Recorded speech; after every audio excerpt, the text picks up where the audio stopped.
You're watching the People's Television, ABC Amber TV, the voice of Ambazonia. Stay tuned.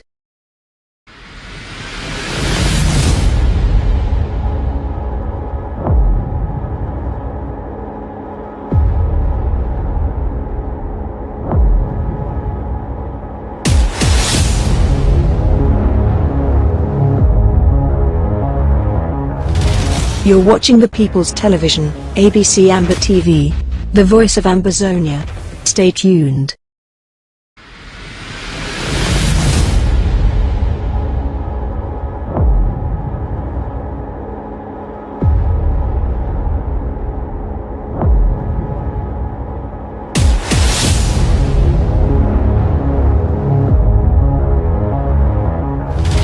You're watching the People's Television, ABC Amber TV, the voice of Ambazonia. Stay tuned.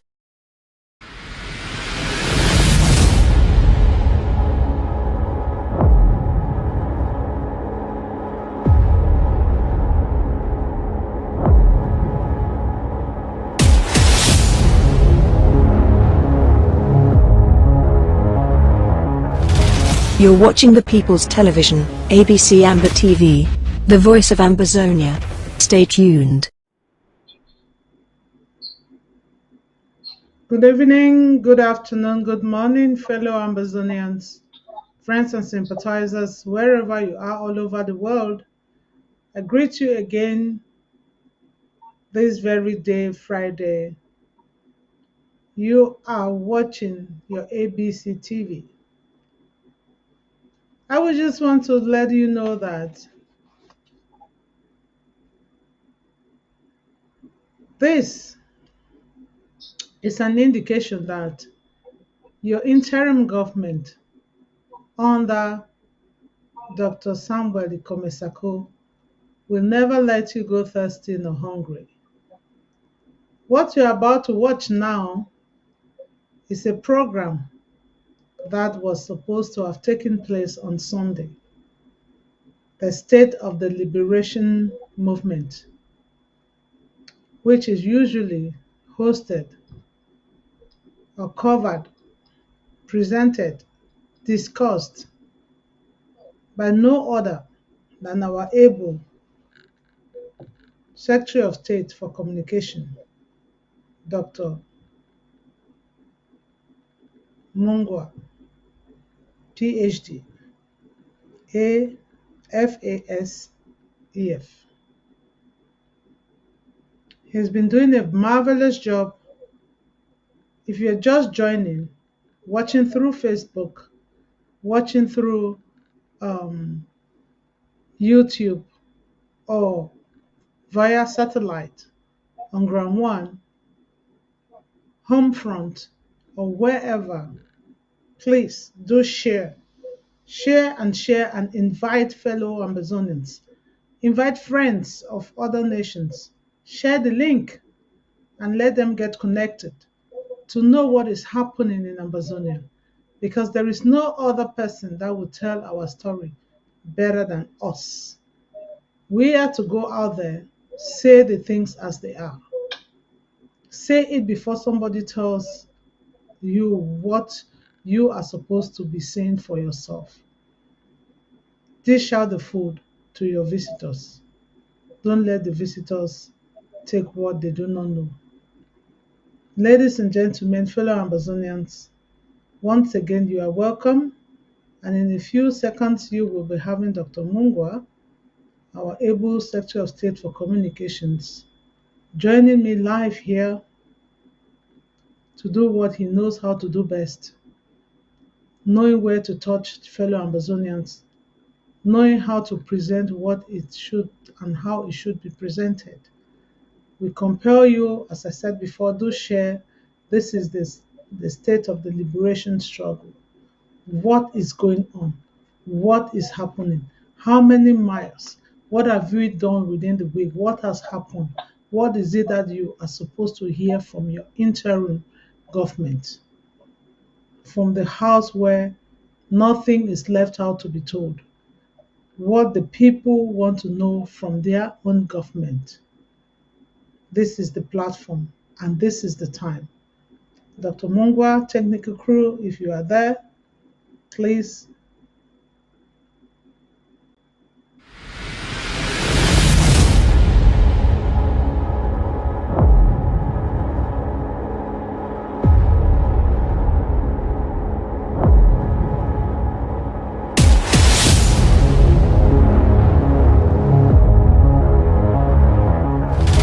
You're watching the People's Television, ABC Amber TV, the voice of Ambazonia. Stay tuned. Global greetings to all Ambazonians. Today, Friday, July the 8th, I come to you to talk to you about the state of our revolution. First of all, 21 gun salute to all our restoration forces. I'm going to talk about a number of topics today. First, I'm going to talk about the government position. And this week, I'm going to pull from our archives something that happened in the past so that I can discuss it with you. And thereafter, I hope the anchor lady will project, I think, 2 or 3 videos. And I'm going to use that as the platform on which to start today's discussion. Now I'm going to talk about decision 266/03, the Banjul disgrace. Okay, my dear and distinguished people of the British Southern Cameroons, under the blue and white stripes of Ambazonia, I salute you for your realism, fortitude, and courage. I also want to send a message to the killer occupier and lawless regime of Paul Biya in Yaoundé that the bond between the Ambazonian home front and its diaspora on this planet Earth is created and kept alive by the Almighty God in a holy realm. All efforts by La République du Cameroon to break up that holy bond as part of his strategy to continue subjugating our people in the home front exist only in the human realm with Satan. God's realm is superior.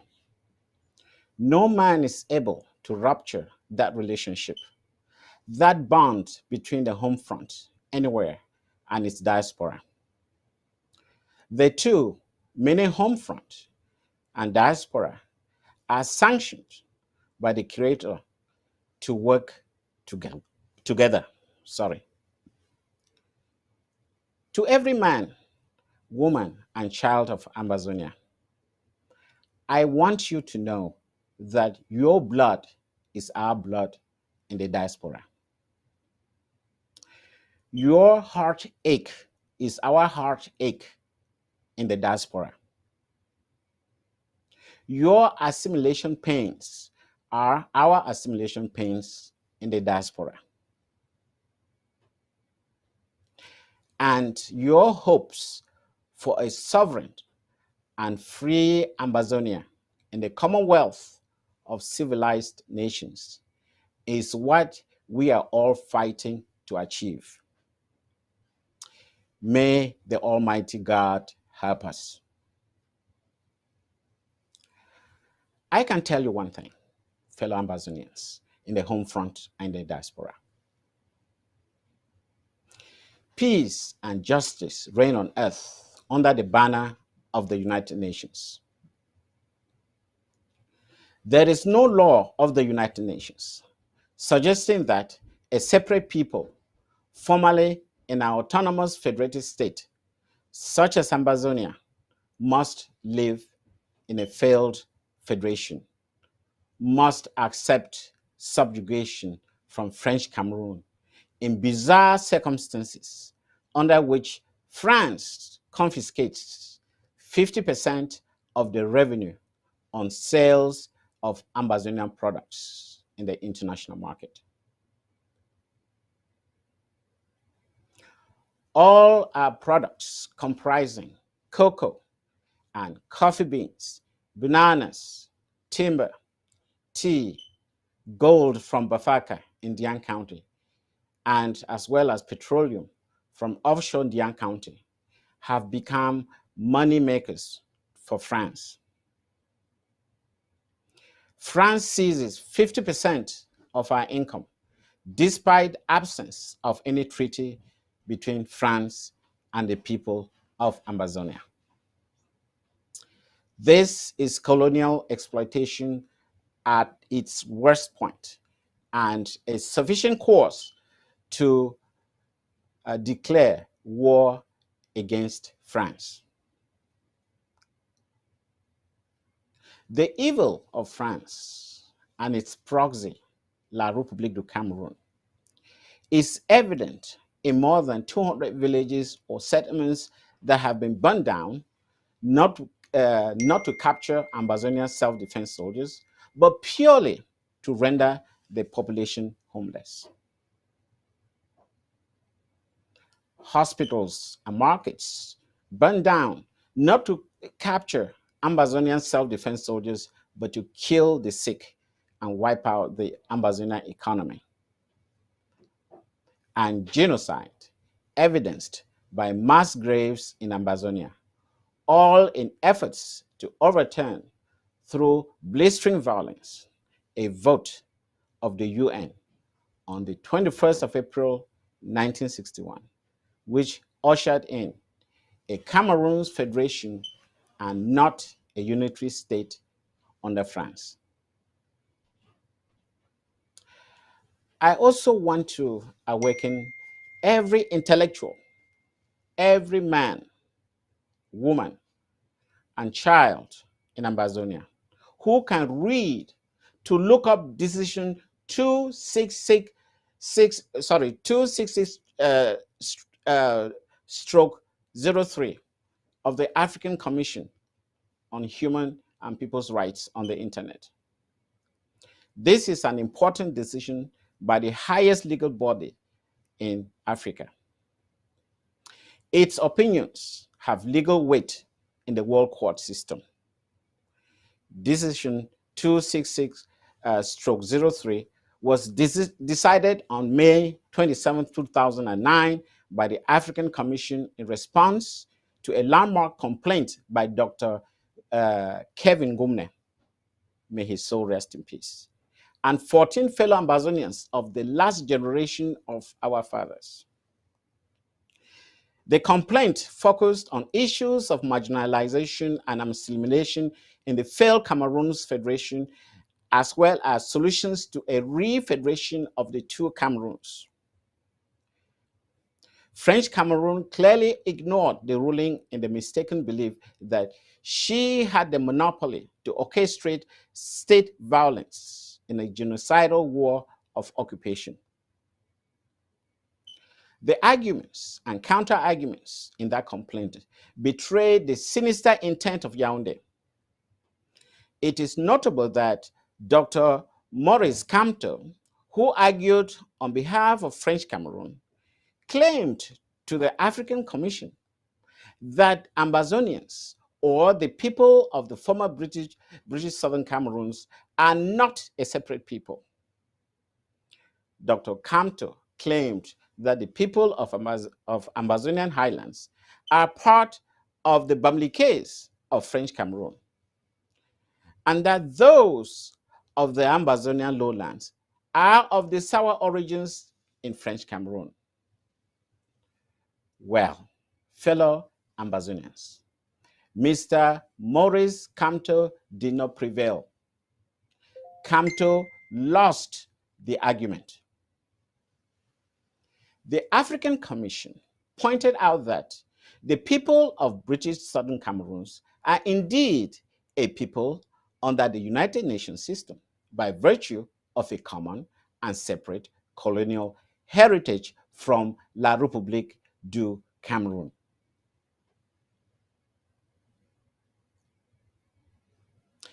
A people under the UN Charter, fellow Ambazonians, have an inalienable right, which, upon activation, entitles them to self-determination as a sovereign entity with a right to economic development.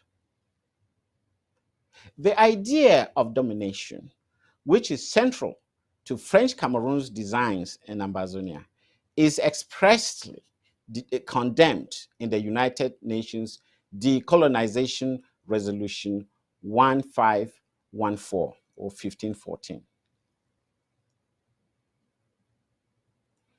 French Cameroon's loss on this central argument of inevitable nationhood from Ambazonia parallels other loss in their history, notably a defeat at the United Nations on April 21st, 1961, when Cameroon and France opposed the independence of Southern Cameroon as a separate federal state in the United Nations designated Cameroon's Federation.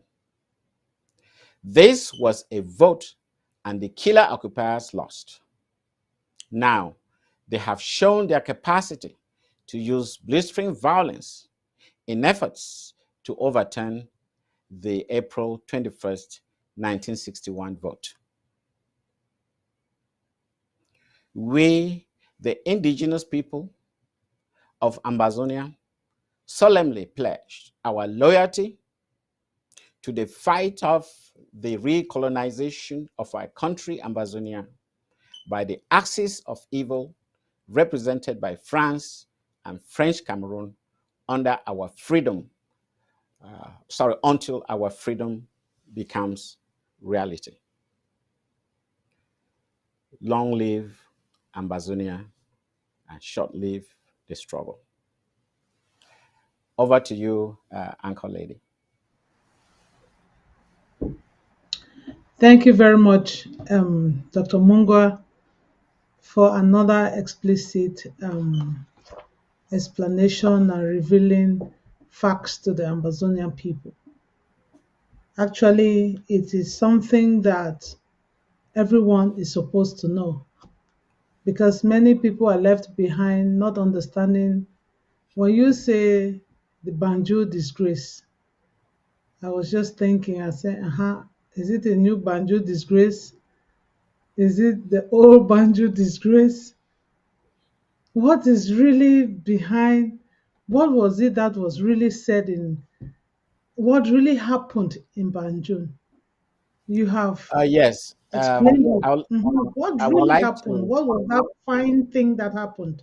Okay, so we took southern Cameroon's Ambazonia, took La République du Cameroun.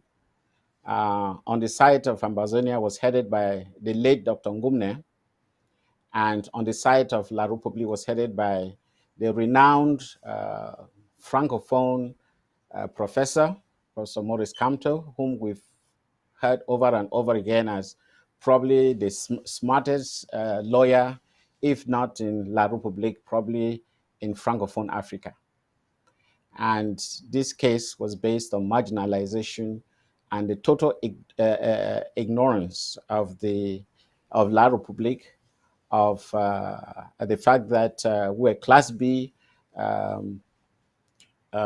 entities and we had independence at the same time. However, La République, in a failed federation, La République decided to literally to take us captive.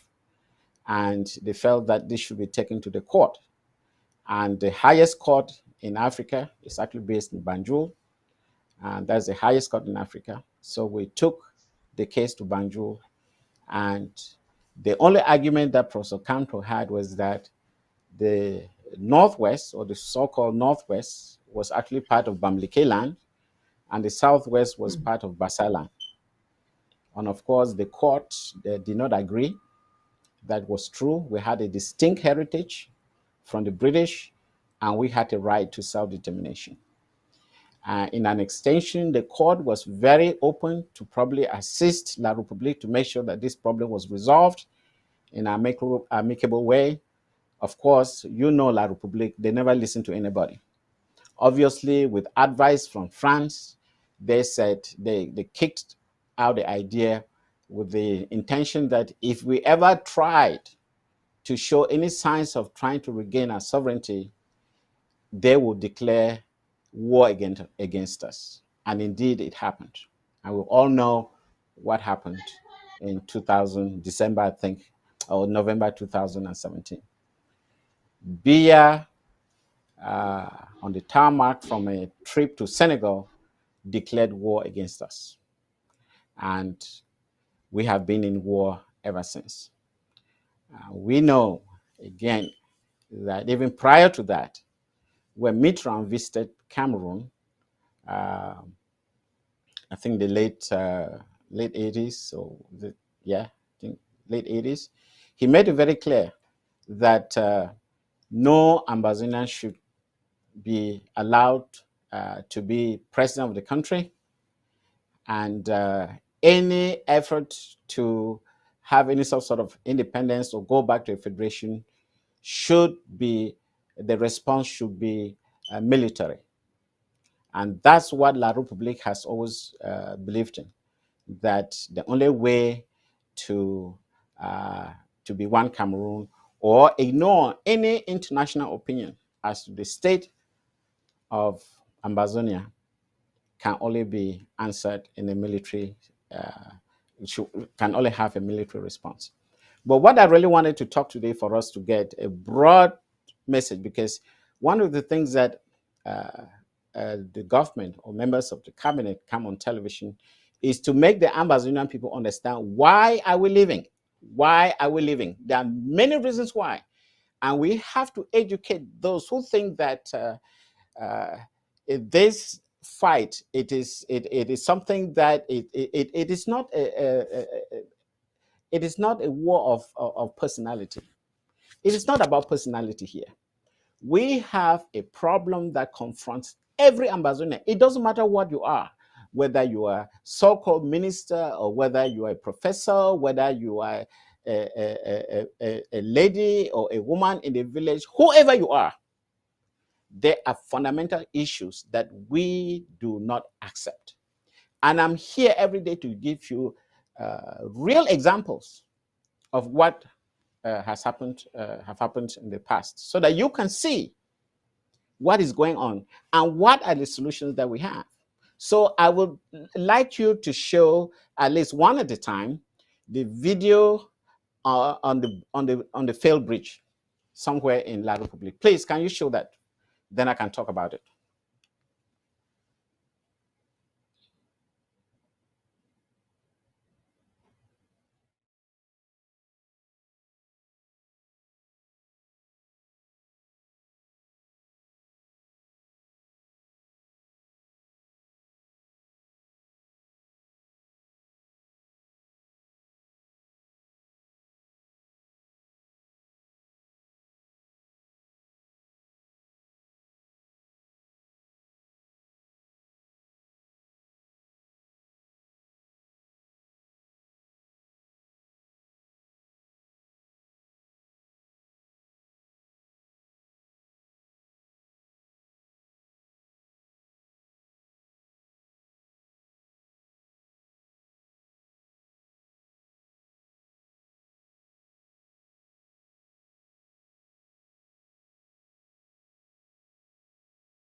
Okay, thank you. Welcome back. Now, let me tell you a story about, I think, 1997, 1998. There was a vacancy at the School of Public Works in Yaoundé, what they call called the École Nationale de Travaux Publics in Yaoundé. They were looking for a director to lead that institution. And if you listen to one of my past presentations, for a while, I was actually a lecturer in that institution. And I actually taught them bridge design.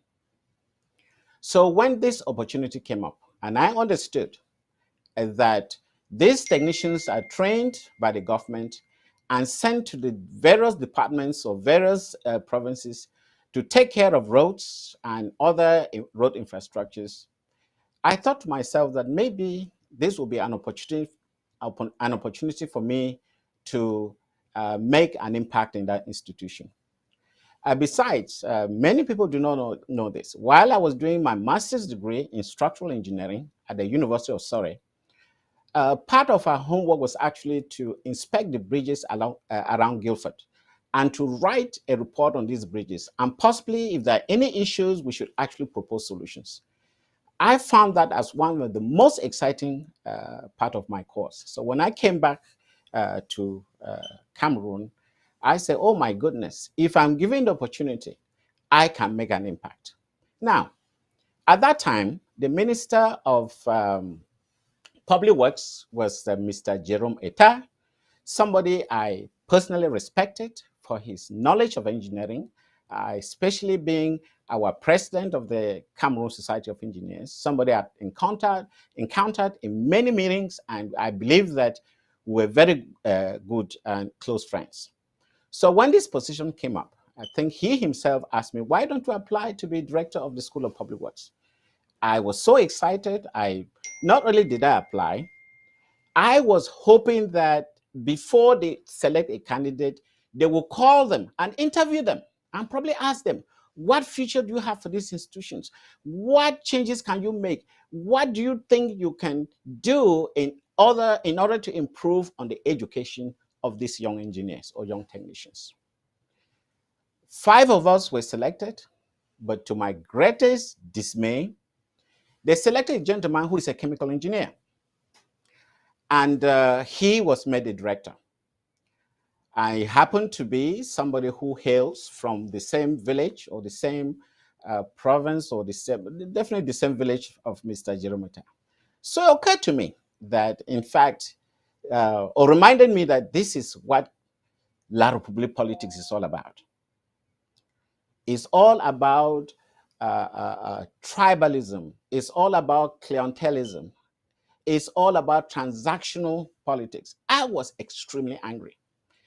And I said to myself, all these ideas I've had about bridge maintenance and constructing new bridges and so on and so forth, all that I had to throw it away because I never had the occasion to tell Mr. Jeromita exactly what I had. And this strikes at the heart of the problems we are having. This is the reason why we don't want a country where you bring in people who are not competent to do a job. And if you look in this particular situation, because I'm still going to come down the line, why that bridge comes into the picture. Remember, it's almost 25 years, if not more, since that position was opened and filled by this gentleman. And I said to myself, it comes back to the same story about people being managers and not leaders. And in a country where the president is a manager, all the ministers are managers, you realize that it is almost impossible to be creative, to solve practical and local problems. And that's why most of the work that we do is simply to help a foreign country improve industrially. So you have a chemical engineer, now head of a civil engineering institution. Well, he may build new buildings, he may hire new teachers, but what is the vision? The vision has to come from the top. This is what we are saying it cannot work. Okay. let's go back to the beginning of the story. This is exactly what I wanted to do. I wanted to make sure that all the students who graduate from that institution, who are sent to the provinces, one of the assignments I would want to give them is to identify all the bridges that they have. And with the help of the courses that I will give them, they should be able to have a checklist. This checklist will help them identify different types of faults that you can find in a bridge and classify them in such a way that if one is unsafe, it needs immediate attention. Now you can bring in engineers, and that's why I've thought the Cameroon Society of Engineers will be very valuable.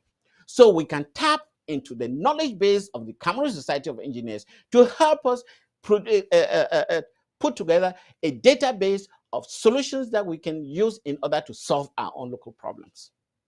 Of course, that did not happen. And a bridge like this bridge should have been rescued. How? Imagine if we had, like, for example, maybe 6 months or every 3 months, these engineers will have to visit these bridges, look underneath. If there are members that are failing, if there are cracks of some nature, especially joints and so on and so forth, if you report to the Cameroon Society of Engineers or through the ministry, we can sit together and put our best brains to see how we can retrofit these bridges. If we discover, for example, which is something I know very well, that even the size of vehicles has changed over the years, if we can determine when that bridge was built, because part of the requirement for you to produce a bridge report, you have to determine when it was built. If you realize that it cannot meet the actual loads of today, or because of some economic improvements, more vehicles go through that bridge, we have to look into the design and retrofit it. And I think that will give value to our own engineers. Instead of always waiting until there is a structure that has failed, and then either people die, and then we start complaining how we're going to fix it. I mean, you saw the lady, the mayor, who came out and said we need 400 million francs CFA. How far are you sure that that number is accurate?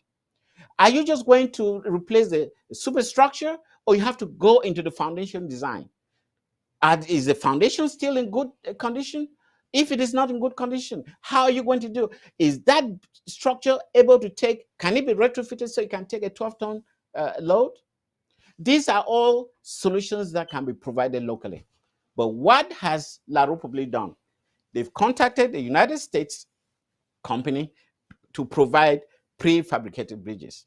That's wonderful. That's wonderful. But there are lots of things that you have to understand whenever you order things from outside. First of all, you take away the knowledge base that your engineers should have accumulated over time so they can provide sustainable solutions. And then secondly, you have to understand that when they're prefabricated, it doesn't mean they can fit everywhere.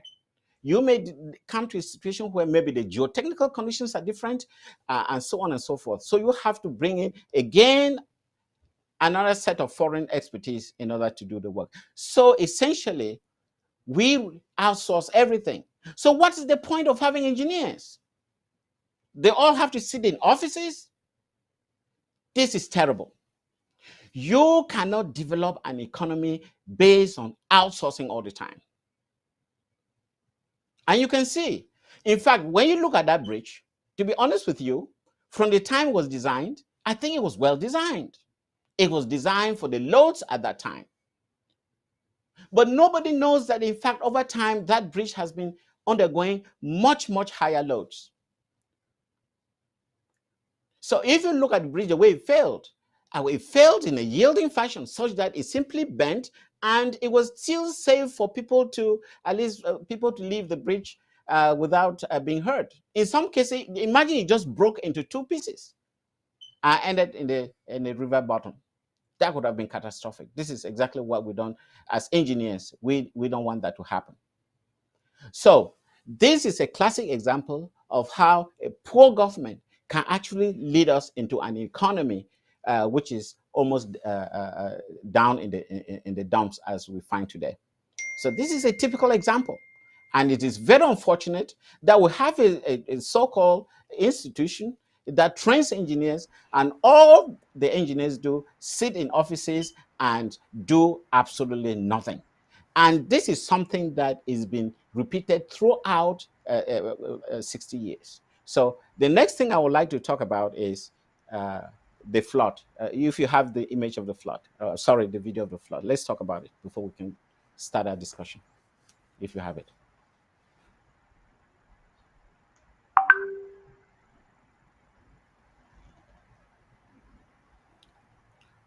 Over to you, Ma Rachel. Can you hear me? Yes, I'm listening. I was hoping the technical crew has the flood video already at hand, but I would just want to say there that fellow Amazonians, you see the reasons why Amazonia, the nation we are fighting for, will not rely on outsourcing. Ah,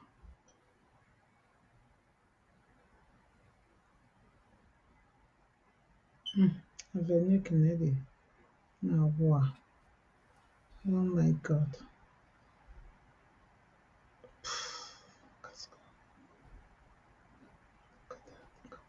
Okay. So this is a flood, I think, in Yaoundé, if I'm not mistaken. And you can see vehicles all sort of submerged, and you can That's see amazing. that is that the end of it?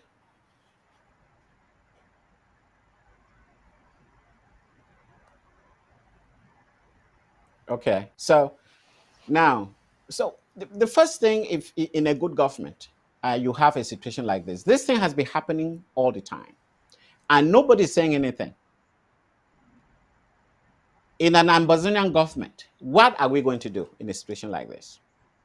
We have to talk to university professors, we have to talk to the Cameroon Society of Engineers, and we have to talk to other prominent engineers to tell us, what do you think we can do? How can we start solving a problem like this? First, consider the flood. Let's say I'm in charge of a problem like this. You need to get accurate information on flood data for that part of the country.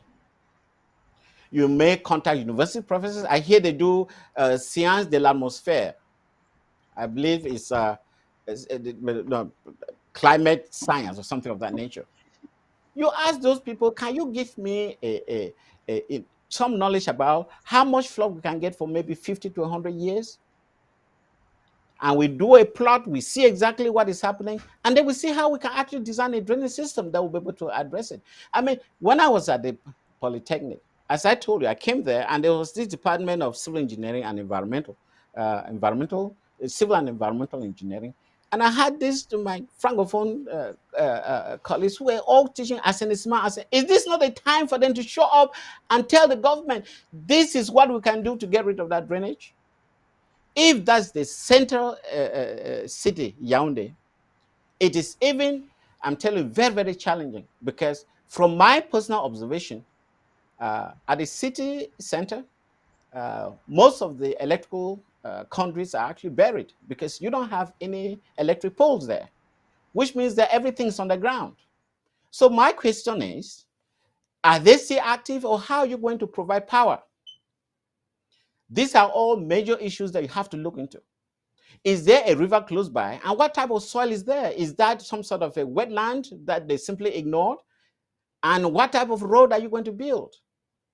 You can actually produce a concept drawing or a concept design of what can be done. And then you can consult maybe American or even European engineers to help you build up, as opposed to just going with cap in hand and begging, we have this problem, when you have no clue as to how to solve it. If you have a concept design, you realize that, in fact, we can actually design. We may not have the money to execute, but we can design. You can use ground penetration radar to see whether it's buried infrastructure. There are lots of things that you can do. You can geotechnical and borings to know what is the carrying capacity of that soil. You can do test pits to see if there are any buried infrastructure, how deep are they, and then you can actually make a very clear analysis of what is in there. Before you can sit somewhere and say, I have a problem, at least you solve 40% of that problem. But what do our politicians do today? They do nothing. And even the engineers, they are clueless because they have never been challenged to solve any problem. Never been challenged. University professors, they are all professors because they write articles. They have never been confronted to solve a problem of a national extent. They will talk about climate change, but never would they even try to connect it to environmental design. And this is what France makes sure that they will take care of your education system, because they will make sure that you can never connect the science to your own environment, and thereby depending on them all the time. I was part of the team that solved the flood, the hurricane in New York City. I actually had the team that worked on the service centers. I was able to provide the design. But if I was never challenged, how could I have been able to do it? So this is an environmental hazard. And you see, with floods, with mosquitoes, you have, this is a public health issue as well. So how can we live in a country where people who are capable of doing something, they will never be given the opportunity to do it because they don't come from a particular tribe, they don't speak a certain language, or they are not related to specific people? How are we going to develop? This is why we have to leave these people. I want Ambazonians to understand this problem of the flood. Ambazonia engineers can solve that problem. We can solve it. The problem of the bridge, Ambazonia engineers can solve it. I want everybody to understand this. So this is why we have to be thinking about our future. We have to be fully responsible for our future. Over to you, Ma Rachel. Yeah, thank you very much, Doctor. I will just, the conversation is getting heated and very interesting. I'm just moved. I just thought of it. This is your expertise, this is your field, and everything. I would just want to say maybe enough of people who may not be able to take care of their home. I'm just touched to ask you. Um, some weeks back, we equally saw pictures on our famous ring road. And I would just want to ask that, viewing that ring road, how would you, as an expert, tell the Amazonian people, as an engineer, the ring road, the Indian road, all those roads that are inaccessible, the Lebialem road, we have connectivities in Amazonia where I think that let the dead cry their dead. What hope or what picture can you paint to the Amazonian people when it comes to your expertise as an Well, engineer? yeah. Well, the first thing I'm going to tell them is that as far as the interim government is concerned, we don't need the ring road. We are going to provide a far more efficient road network that will be able to Thank you. access all the counties and LGAs. And the road is totally useless. We don't need it. I think that's the long and short of it. We have a more strategic road network that will be able to link critical economic centers, and will also improve on the export and import capabilities of Amazonia. So, in terms of a road, forget about the ring road. Get it off your mind. We don't need it. We don't need ring road. Okay. So I don't know if that's enough for you, but the whole essence of design and codes of practice and so on and so forth, we are going to adopt the international code of the international building code. Maybe people have heard about it. I think it's the most advanced, and that's the code of practice that we have to institute in Amazonia.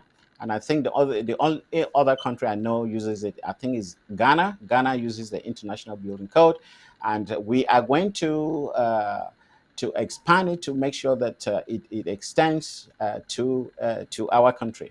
And just to tell you about some of the uh, horror stories. I mean, when I was back in La Republique, one of the engineers who at least made me feel that he was a very good engineer, and I'm going to call his name. I once came to his office and I discovered that that was about 1989, 1990, he was still using the British standard of 1954. British standard 1954. That is actually ancient code. And when I asked him, don't you know that the codes of practice have been revived in such a way that we use what we call limit state design, or what the Americans call it load resistance factor design? It was clueless to him. He didn't know what I was talking about.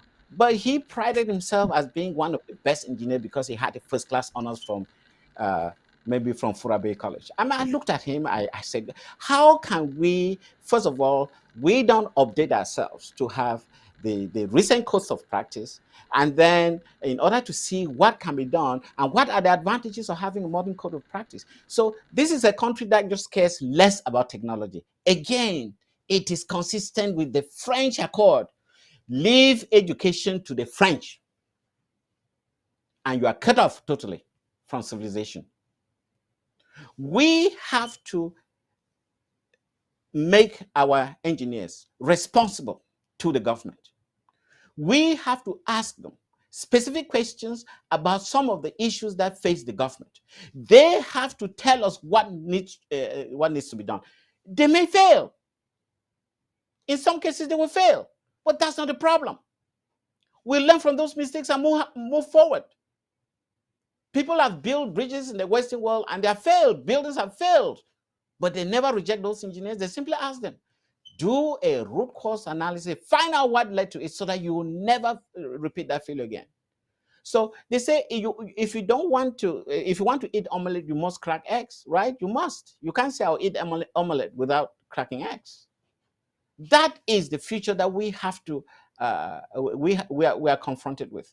So the whole idea about independence is not going to be a bed of roses. We have to shoulder our challenges and we have to look for the best minds, irrespective of where they come from, to help us.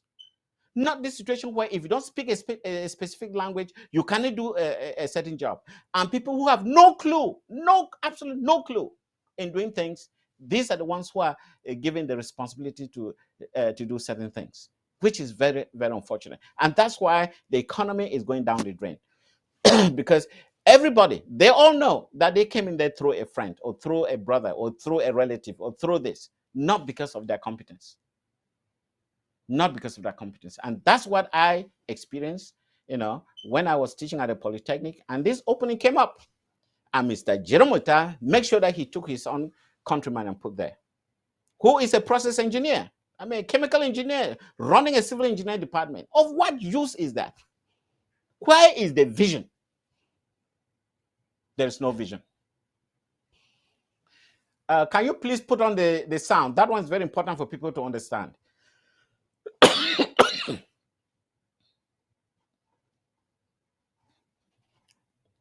Ma Rachel, please put on the sound. Modern-day nations from Morocco to the Congo. Under the banner of a civilizing mission, France oversaw brutal occupations that engorged The French Empire was one of the most powerful in human history. At its height, it controlled almost 10% of the world's land area. From Southeast Asia to West Africa, the country we today associate with baguettes and cinema was a dominant global power. And that was particularly true in Africa. France oversaw territory spanning 17 modern-day nations, from Morocco to the Congo. Under the banner of a civilizing mission, France oversaw brutal occupations that engorged the wealth of the empire and left a terrible legacy for ordinary Africans, marked by slavery, extraction, and murder. And today, France's empire in Africa is still around, in a streamlined, more profitable, and even more exploitative form. Let me explain. In the aftermath of the Second World War, there was a wave of decolonial movements sweeping across Africa and Asia. And the French, humiliated by their defeat and occupation at the hands of the Nazis, were eager to maintain their empire. So they responded to revolts in Algeria, Indochina, and Madagascar with brutal reprisals. Maintaining foreign holdings became increasingly difficult. By 1960, France was forced to grant independence to almost all its colonies. But something really important happened in Africa.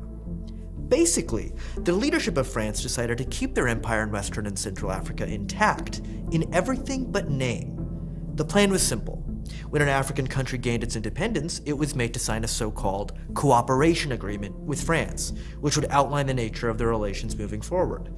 In exchange for French foreign aid, African countries were required to give France rights over natural resources, allow France to maintain troops in their territory indefinitely, and, most importantly, keep these countries' currencies linked to France's currency, the franc.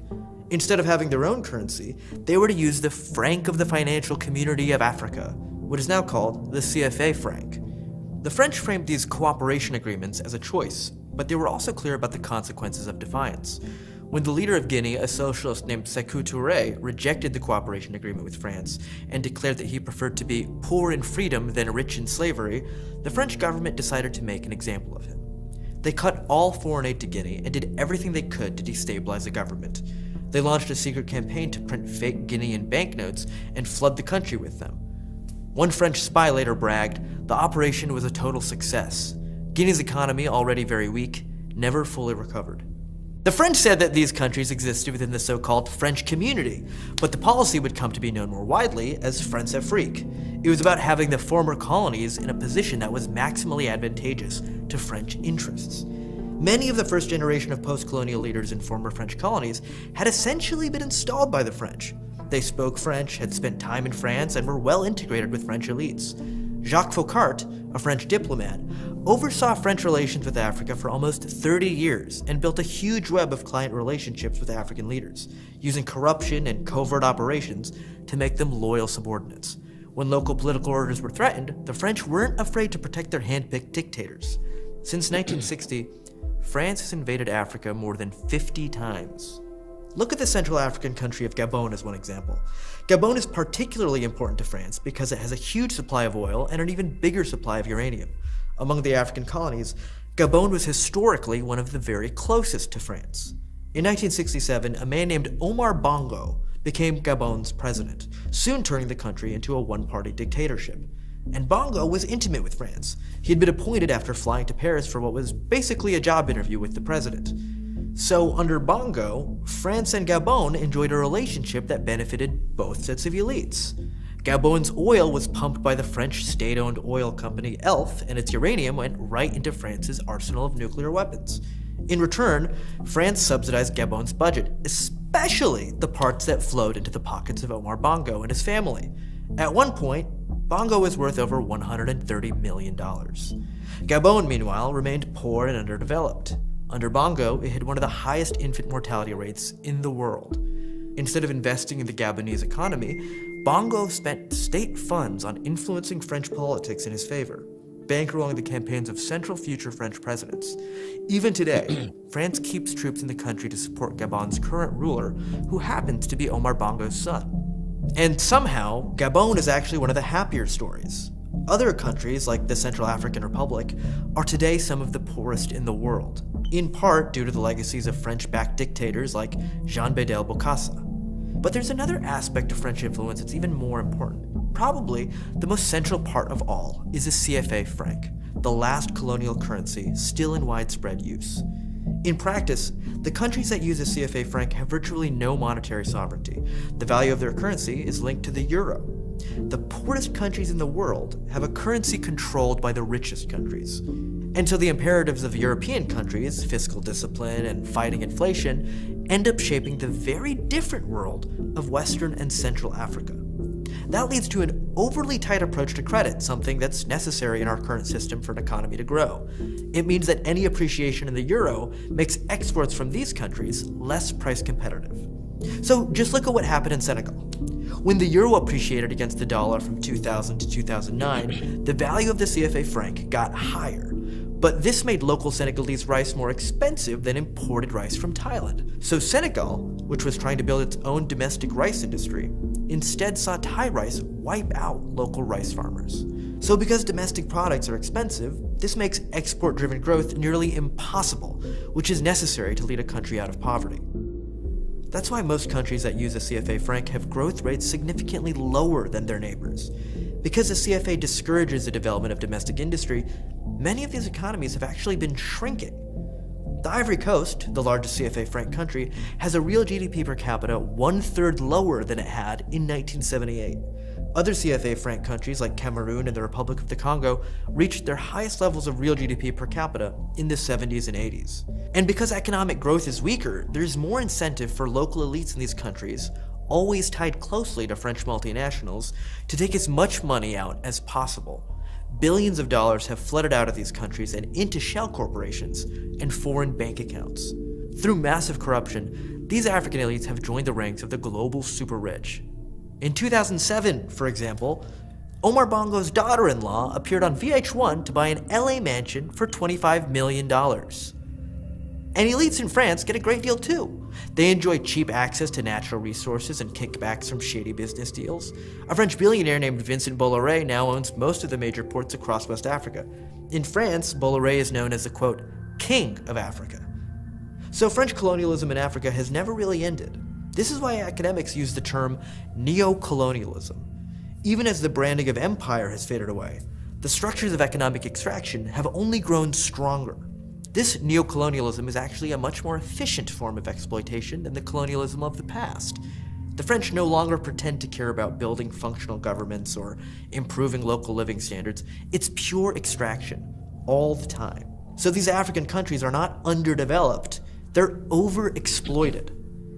France is almost totally reliant on its influence in Africa for its economic power. In the words of Italy's foreign minister, if France didn't have its African colonies, because that's what they should be called, it would be the 15th largest world economy. Instead, it's among the first, exactly because of what it's doing in Africa.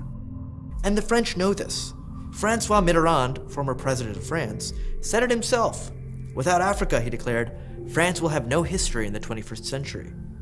Today, of course, France faces competition from China within Africa, and new challenges to the colonial symbolism of the CFA franc. There are plans to change the currency's name and abandon the most overt symbols of the colonial past to make it look like the system is more African than French. But France has no intention of actually abandoning a system of extraction that has made it one of the richest nations on Earth. The real question is whether the next generation of Africans will allow it to continue.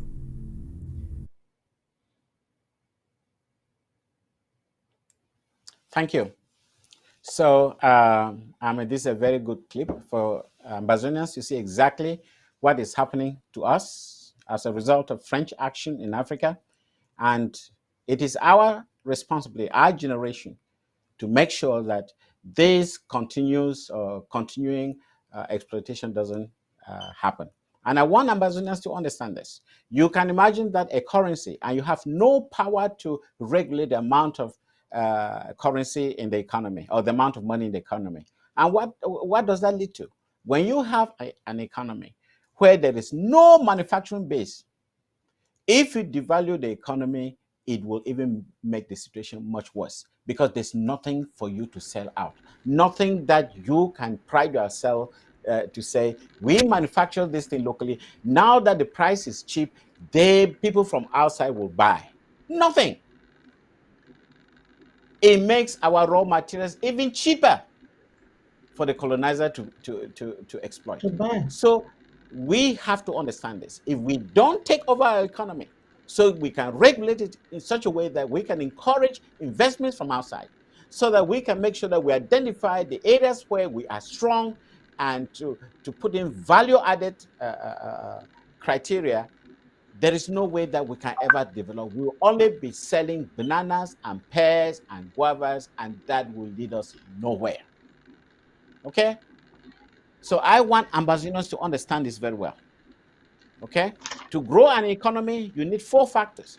You need the consumer spending, you need investment, you need government spending, and you need net imports, net exports. Net exports only come in when the other factors of production are internal. Otherwise, if they are external, there's no way that you can be able to have exports.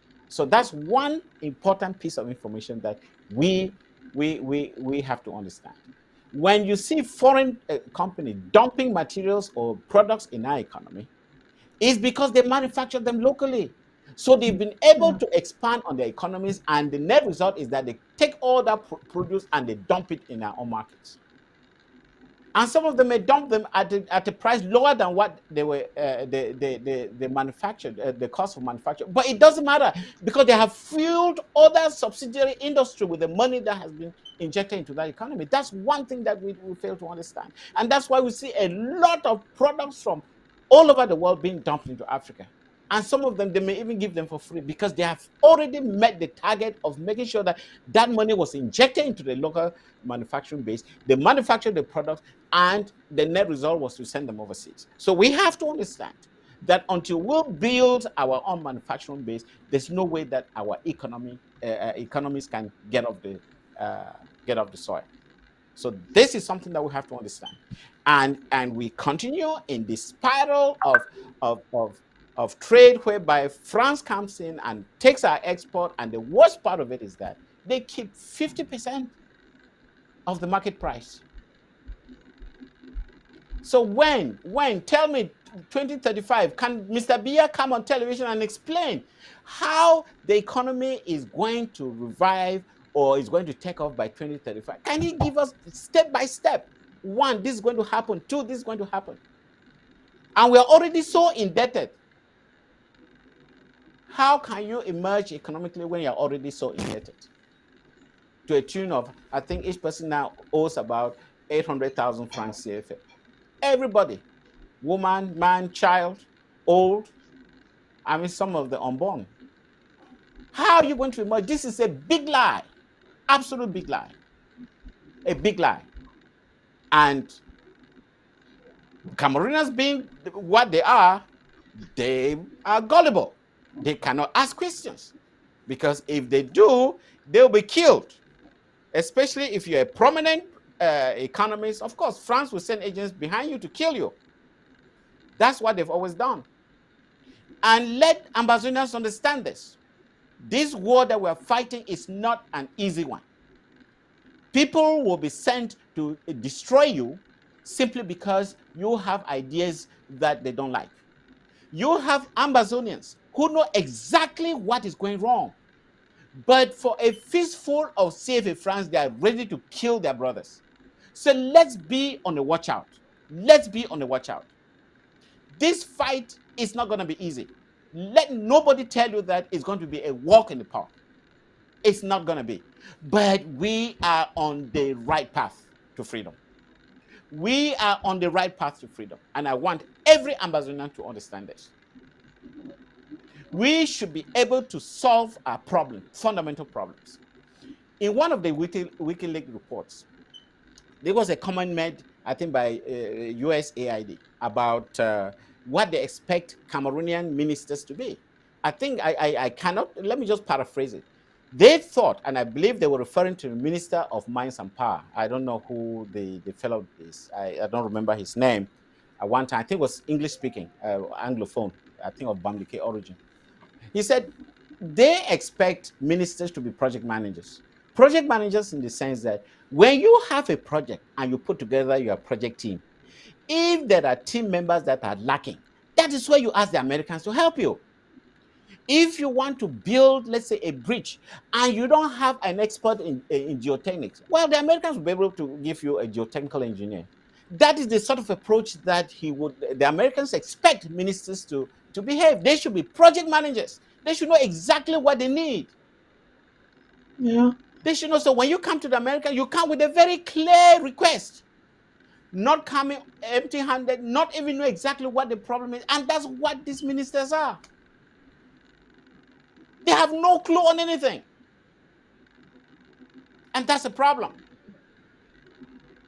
And I told you last time that neither Biya nor any of his ministers are project managers. They're just managers. Just dealing with people. They have, and of course, their own way of dealing with people is always very tribal. They look for relatives or tribesmen or something. If your tribesman happens to have some basic education, oh, he's the best in the world. We have to stay away from this. In West Cameroon days, we had Bamilekes who occupied prominent positions in government because they were knowledgeable to help the government or help society. That's why they were able to grow, and today the same offspring of these people, they are the people fighting against us. The same people who were brought in government Doctor, by virtue of their excellence, by virtue of their knowledge. We didn't let hire people me, because they were friends or relatives. Doctor, really, that was a talk I really like you to take because I intended discussing this idea on the horizon. But when I was discussing with Paddy said it would be good that you also share this with Dr. Mungwa. You have just hit the nail on the head. My take was that who is an Anglophone and who is an Ambazonian? Because you just nailed it there that we had Anglophones, Bamilekes, who occupied positions not because, we know that twist that is there, that cliche that is there. Some people go out there, sound and speaking English, and some of us say that they occupy the positions where Ambazonians would have been sitting and doing what is right. Who are these two groups of people? So that we Okay, should know let me why make we it very should be clear. fighting Yes, out. Yeah. right. An Anglophone is not necessarily an Ambazonian. Listen to this. An Anglophone is not necessarily an Ambazonian. An Ambazonian is somebody who has the Anglo-Saxon culture that recognizes democracy, recognizes the rights of fellow citizens. It's essentially an Ambazonian, from the right definition of it, and probably even going to the description of democracy by the Greek, is what they call a citizen. You have to have that knowledge of citizenship, that you are a citizen and you are there to serve communities. That's what we're brought up with. That's the idea that we had. And that's why we had community development. People were citizens to make sure that they serve their communities. But when you have a francophone who migrated to Ambazonia and could speak in English, but without that cultural part of him, he's not an Ambazonian. And that's the mistake that they've been saying. In fact, La Republique understood it and said there's no Anglophone problem. Yes, there's no Anglophone problem. There is an Ambazonian problem. We Ambazonians, our cradle is the CDC. That's where there is no Ambazonian who doesn't have a parent or a relative or knows somebody who works in the CDC. I keep on saying this. And that's where that culture was nurtured. The respect for a fellow human being, and understanding the responsibility to serve our communities. And this all came all the way even from Enugu when we left the house of Enugu and came back to Boya. These are the elements that we have. When I was in primary one, I remember we had pipe-borne water, and it was provided by the community. Roads, communities had to contribute for roads. We knew the importance, and nobody would say, I'm not going to do my part. If we had to clear a certain portion of road, nobody would say, I'm not going to do it. It was your responsibility because you used that road. The idea of a citizen. But you may have Anglophones who are either idiots. Idiots mean that he only thinks about himself, always himself, no matter what is my own in it. Or tribalists who only think that it's only my own person. If I have to have a body, it can only be my brother. Look at Biya. He's a typical description of a tribalist. And his ministers are all their typical description of idiots. That's what La Republique is. Prove me wrong. Wherever they go, they either behave as idiots or they behave as tribalists. And the head of that tribal gang, you have Biya. And that's why the French want to model every African leader to be either an idiot or a tribalist. You can see Biya is not sure. He wants that his son should take over. This is somebody who's a drug peddler. He was known to buy and sell drugs. These are not the type of people to be able to be responsible for our destiny. We want citizens, and that's what we've always been. Over to you. Yes. Thank you, Dr. Mungwa. This takes me again to the point where, in the course of your discussion or presentation, you said no law suggests that people must accept subjugation. Are you in any way advising Amazonians not to let themselves be subjugated, and at the same time exposing how Cameroon has put people in bondage through the colonial pact that they signed? Now that you have the platform, how could you balance these two so that Amazonians will know what they are doing and how desperately should they be doing what they have to do? I mean, there's nothing for me to say. I mean, it's a matter of we, not we Amazonians. That's why we are fighting. We are simply saying no to subjugation. It's that simple. That's what I Yeah. said. It is our right to fight back, and we are fighting back very well, very strongly. That's what Yes. subjugation is. They want to, bring us under total control and dictate what they want us to do, dictate everything that we have to do so that we take orders. We've just said no, and that's why we're Our sitting on this school platform and talking system, about. our law courts, our economy, their currency on us, all these finger countings. I just It, want it, you to reiterate them, Doc, because we can yeah, be talking. Some people came in late, some people may not really have caught it from the first glimpse. Emotions are high, people are watching, they are thinking, I just, yeah, yeah, a kind subjugation of is. I mean, I don't want to feel that Ambazonians.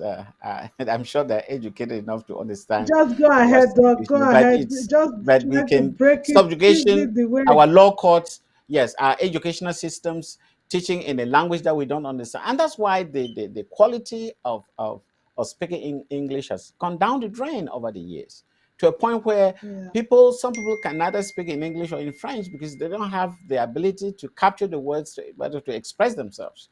When I talk to you about communication and leadership and so on, there's no way you can have our own leaders who can communicate. Now we are bound to, and it's even a good idea that we use the lingua franca, but we cannot do everything. When we have to talk at the international milieu. At yeah, times, it's better if you can speak at least the administrative language well, as we've seen in other African countries and other parts of the yeah, world. So essentially, what we are saying here is that we cannot accept that our system, our legal system, which is in fact is the common law, where you are uh, uh, you are what's the terminology in the French system, you are guilty until found innocent. In the common law, you are innocent until found guilty. So which the burden of proof is the person who is accusing you. So you have to provide sufficient evidence to demonstrate that that person is guilty. But can you imagine in a corrupt country like La Republique, imagine that just by taking you to court you're already guilty. Can you imagine the mm-hmm. consequence? And that's exactly what is happening. They take people, they accuse them, and then they just probably kill them and they just send them to jail. And there's no opportunity, especially for the poor. How can they defend themselves? But if we go by the common law system where you are innocent until proven guilty, so the burden of proof is on the accuser, and that brings perfect justice, such that even if you are not that wealthy, at least you will have an opportunity to be able to prove, if they cannot prove that to beyond reasonable doubt, that you've committed a crime or done something that is against the laws of society, then you're a free man. You're a free man. That's very important. And especially the legal aspect of it. We have two, the legal aspect and the educational system. We cannot, the moment they take the two, then we are like an orphan. We're totally like orphans. And I can see that a lot of us are already orphans in La Republique, because you don't know, you can identify yourself with anything that you were accustomed to. So this is what we are talking about. We have to restore. We have to restore these cultures. We must restore our educational system, and we must restore our legal system. And of course, the economy is the paramount of it. We have to make sure that whatever we sell, we collect the dues for that sale. We cannot sell and take just half the amount. That is not acceptable. And when you have situations like this, like the flood, we want to have engineers who can present the design basis. They should be able to define what the design basis is. What are we doing to eradicate this problem? Many engineers will not know how to define the design basis. And it can be very simple, but we don't know. And then you go for aid, and they bring people who are even far less experienced than some of the engineers we have back home, for the simple reason that they have an opportunity to do something. They come and learn from our own projects, and they go back home and they send them back as experts. This is totally unacceptable. We should be able to do our thing, make errors, correct ourselves, and do better in the future. So one thing Ambazonians have to understand: to be an effective professional, you don't need a PhD degree. You probably do not even need a master's degree. But what you need, minimum qualification plus opportunity. Opportunity to practice. Opportunity to practice with those who are far more experienced. Opportunity to take control of projects or whatever assignments are given to you, so that you can go into the trenches and try and do something. And if you can't do it, you ask people who can do it, and you work together, and later on, you become the master of your trade. And that has actually been the history of Amazonia. In the British system, we value experience. Whether they were mechanics, whether they were electricians, experience was very, very important. And this is what we lack. We have people with multiple degrees, PhDs, who have never practiced. And they go around with their diplomas in their chest pocket to tell them, oh, I graduated from Cambridge. Oh, I graduated from Oxford. Oh, I graduated from here. But over the years, they've done absolutely nothing. Nothing to show for. I'd rather have somebody who graduated from a technical college in Queen, KTC, and worked with me for about 10, 15 years than getting somebody who graduated from the Polytechnic and has never seen a shovel before. That's absolutely useless. No use to me. Over to you. Well said, Doc. We have just few minutes to say last words. I would just want to say this to Amazonians, that we are so blessed.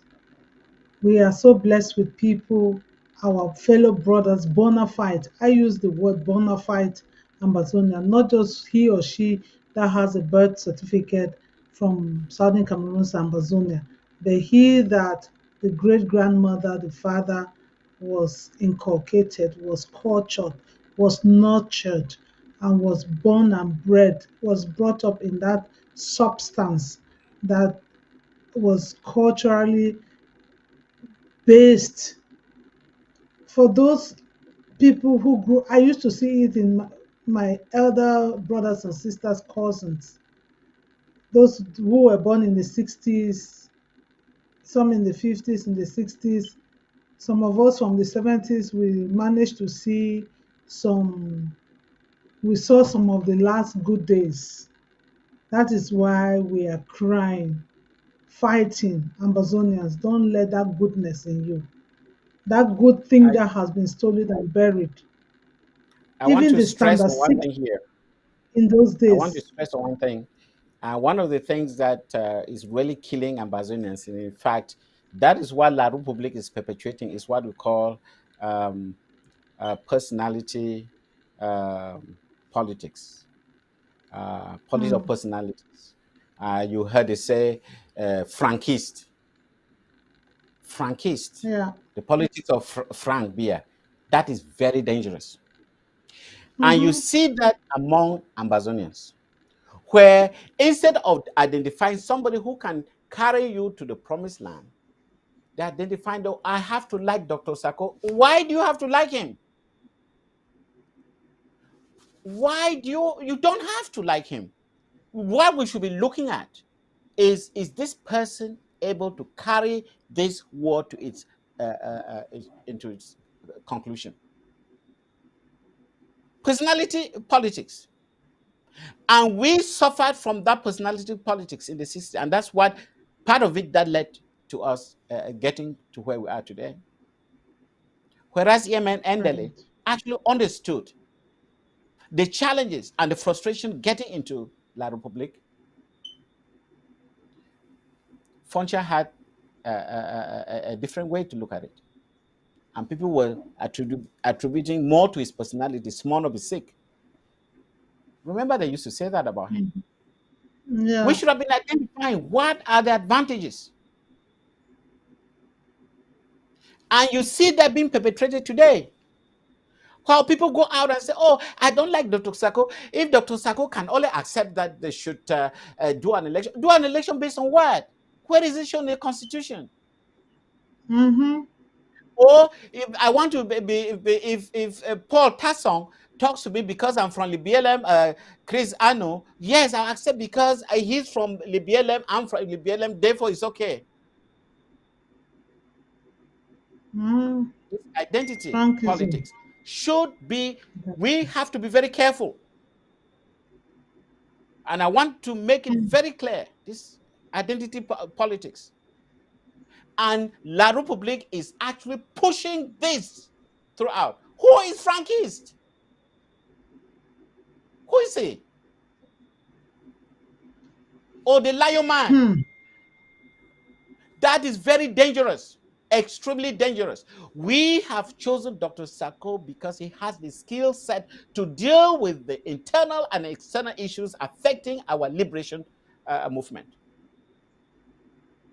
He has the trust of the international community, and he has the trust and the mandate from the Amazonian people. That is sufficient. I don't care whether Dr. Sako is a Bakari, he's a whatever he is. I don't care. And you shouldn't either. So let Ambazonians start thinking. They should rethink their position. Are you suffering from the syndrome of identity politics? Or you want somebody who has the capability to take us out of this mess? This is what I want to leave Ambazonian with. Get away from this gutter politics of identity politics that it is being spearheaded by La Republique. When next you hear Frankies and so on, you let them know that you understand what it's all about. Sorry. So over to you.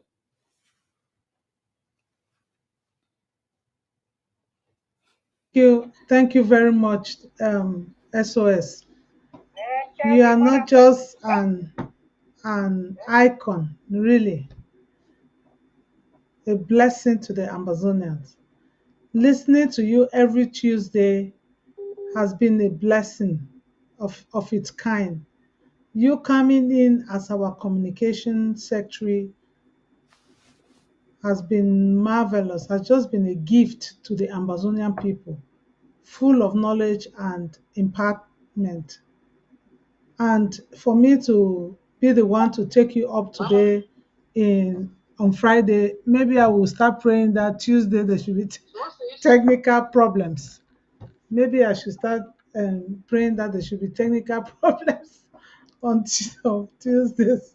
So from time to time you can come and visit us and let me have this honor to talk with you at the same time learning and being the one to meet the Amazonian people alongside with you and President Sako. You have just nailed it out there. Ah, God. I would just encourage people to keep attending town halls. If you hear that there is a town hall, please attend. Do attend because there's a lot to learn there. This knowledge where Dr. Mungwa just described Dr. Sako as a square peg in a square hole. Really, everyone should come and tap from there. You will be encouraged, you will be motivated in whatever thing that you are doing to bring Amazonia. You will do it double, you will do it quadruple. You will just do it as if you are the only one left to do anything for Amazonia. It is really, I don't know if Doctor is still there to come up and give his final word. If not, I will just say a very big thank you for everyone that sat out extra to listen to this the liberation state of the liberation movement. Look at a country, look at the one dra- no drainage system. I am not an engineer, but everybody will know that good drainage system will not let a whole capital city. I saw it Avenue Kennedy. It will just be inundated. It will just go in a.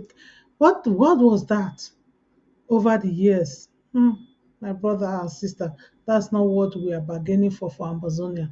And it is not a kind of law systems where you will be guilty, put endlessly in prison without any court cases, no judgment and everything. And you are not even given the opportunity to even prove yourself not guilty, because the terrorism that is even there, no one has the guts to stand up. No lawyer will come and just to say they want to stand by your side to be your lawyer.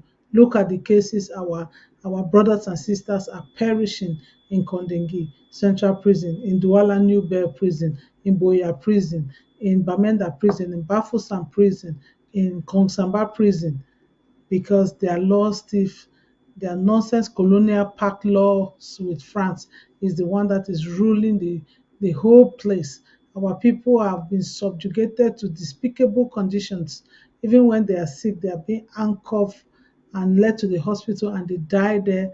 And we keep crying every day. I wonder, when is the international community going to review this by joining whatsoever that they they have left us in perpetual bondage. So we are just pleading that every Amazonian should stand up, because Anglophones will not stand up for you. They're Anglo Basas, they're Anglo Ewondos, they're Anglos Bami, they're the people of the 11th province. They will not stand up for you. They will not. It's you that say, I be man command, I be Ngemba man, I be Bui man, I be this. You know, I be Bakuri man, I be Bakosi man, I be Basosi man, I be Bayangi man. You know your roots. You know your roots. You are able to say, I be this person. But the others will say, they will call where they come from. And if you look at it very well, even the skulls of their grandfathers are not where we are calling. They took them where they know that they belong to. And those criteria will be coming up when the sociologists will start viewing laws and aspects in Amazonia. It is not a threat, but it's just a human right for people to classify themselves, to know where I belong and where I came from. You see, even Americans, they are doing their DNA to know where they come from Africa. It's not a crime. Do your DNA and trace where you come from, and don't create a nuisance where they have given you space, and don't become an enemy to the people who said, "Come will chop small," and you came, you are eating, and you want them to die so you can take over. God in heaven will not let that with the Amazonian people. So, ladies and gentlemen, fellow Amazonians, that was the state of the liberation movement, our quest for sovereignty with Dr. Mungwa, our able Secretary of State. I will just um, wish everyone a good afternoon, a good morning, a good evening, a good night. And wherever you've been watching, please just keep in touch. The struggle continues. We are doing what we're supposed to be doing as Amazonians. Do not relent your efforts. Keep drafting. Keep drafting. according to your blessings. Do not relent. It is the only way we can fuel and keep our car, the engine intact, so that no infection, no knockdowns, and no disappointments will be on our way. Our liberation movement is intact. Do your best. I do my part. At the end of the day, our testimonies will be blessed. Thank you.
You're watching the People's Television, ABC Amber TV, the voice of Ambazonia. Stay tuned.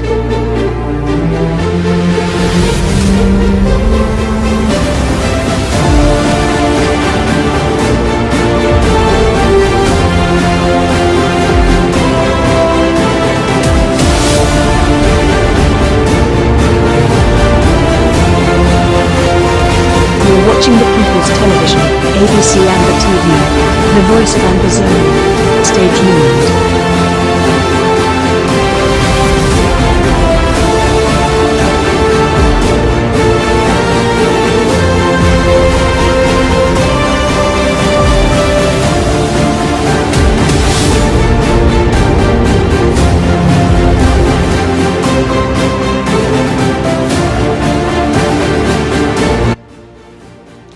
Hello, Ambazonians. Before I give my final remark for tonight, I just wanted to bring up one very important issue here. You all remember that during the past couple of days, the act came together. I think was the Bo Herbert and Cho Ayaba and others came, and they were talking about how they agree, they support the sweet-led process. However, they don't want to work with Dr. Sako. All I wanted to say here is that this is a typical example of personality politics. I think the question that we should all ask Cho Ayaba and Bo Herbert is, why is it an issue to work? Why do you have an issue to working with Dr. Sako? This is somebody who has been recognized, who put together the act or team act, who was able to work out this negotiation with the Swiss, and now being supported by all international organizations, and yet you feel that you cannot work with them. I think you have to reconsider your positions to know that without Dr. Sako in your midst, there's no way you can go ahead with the so-called act that you formed. So I wanted to make this very clear. And fellow Ambazonians, and again, this is another week where we talked about very important issues that have happened in the history of Ambazonia. We talked about the Banjul disgrace, whereby we're able to defend our position that we are a people and we are not a detachment or an attachment to the Bamlikes or the Basas. And we have the right to self-determination. We should never accept subjugation, and we are on our path to self-determination and sovereignty. So good night, and I look forward to talking to you again, or we look forward to talking to you again next week, Tuesday. Over to you, and goodbye.